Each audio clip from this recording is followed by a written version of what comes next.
Ibu bapak, saudara-saudara, orang muda, remaja dan anak-anak yang terkasih. Shalom, damai sejahtera Tuhan menyertai kita semua. Hari ini, Minggu 6 Desember 2020 adalah hari Minggu Advent kedua. Kita akan mendengarkan dan merenungkan bersama Injil Markus bab 1 ayat 1 sampai 8. Mari kita membuka renungan ini dengan tanda salib. Dalam nama Bapa dan Putra dan Roh Kudus. Amin.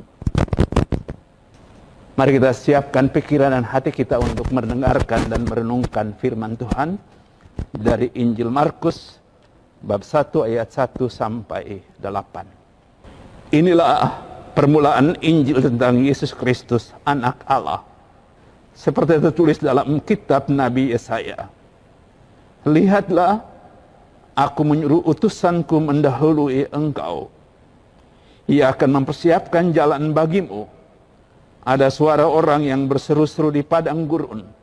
Siapkanlah jalan bagi Tuhan, luruskanlah jalan baginya. Demikianlah Yohanes Pembaptis tampil di padang gurun dan menyerukan, bertobatlah dan berilah dirimu dibaptis, dan Allah akan mengampuni dosamu.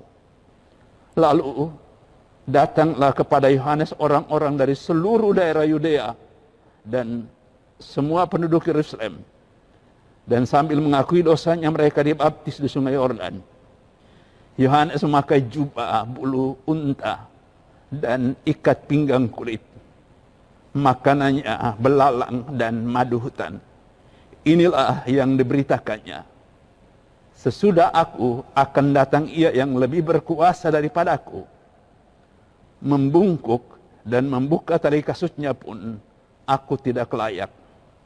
Aku membaptis kamu dengan air, tetapi ia akan membaptis kamu dengan Roh Kudus. Demikianlah Injil Tuhan, terpujilah Kristus.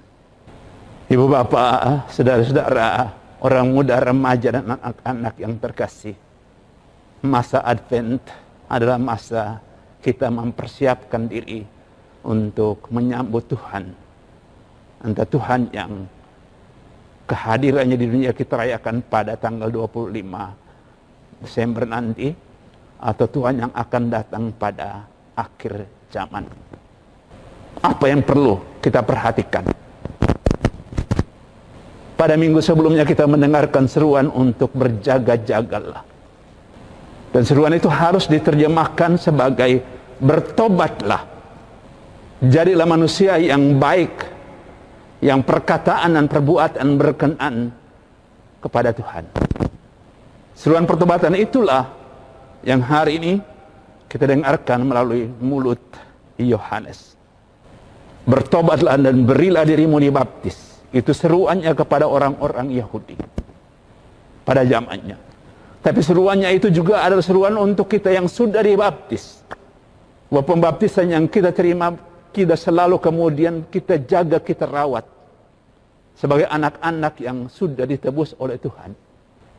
Kita tidak selalu menjadi pengikut-pengikut Kristus yang berkenan kepadanya dalam perkataan dan perbuatan. Maka masa Advent menjadi masa di mana kita introspeksi untuk melihat apa yang perlu kita perbaiki. Kalau kita pada waktu-waktu ini tidak selalu menunjukkan perilaku yang baik kepada orang lain, Tuhan tidak hanya meminta supaya kita berhenti bertindak buruk, tapi meminta kita supaya pertobatan kita lakukan dengan bertindak baik. Melakukan yang baik, yang berguna, yang bermanfaat untuk orang-orang lain. Bertobatlah berarti kembali kepada Tuhan. Maka doa itu menjadi sesuatu yang utama, yang tidak hanya kemudian dijadikan sesuatu yang sampingan kalau ada waktu. Yang sungguh-sungguh disadari bahwa itulah yang memampukan saya untuk hidup sesuai dengan apa yang Tuhan mau. Bertobat berarti kembali kepada Tuhan, tinggal di dalam kasih-Nya. Dan oleh karena tinggal dalam kasih-Nya, kita terdorong untuk bertindak yang baik, berkata yang baik, berbuat yang baik, Itulah cara kita menunjukkan bahwa kita adalah orang yang berjaga-jaga selalu. Itulah cara kita mempersiapkan diri untuk menyambut Sang Raja Damai, yang kedatangannya kita rayakan pada tanggal 25 Desember nanti. Tapi juga kita mempersiapkan hati untuk menyambut yang datang pada akhir zaman. Dengan doa yang intens, kembali kepada jati diri kita sesungguhnya, yaitu berdoa dan beramal. Mendekatkan diri dengan Tuhan. Dan karena kedekatan itu, kita menjadi ibarat pohon yang setiap musim berbuah yang baik untuk banyak orang. Kita berdoa untuk itu. Tuhan memberkati kita semua. Dalam nama Bapa dan Putra dan Roh Kudus. Amin.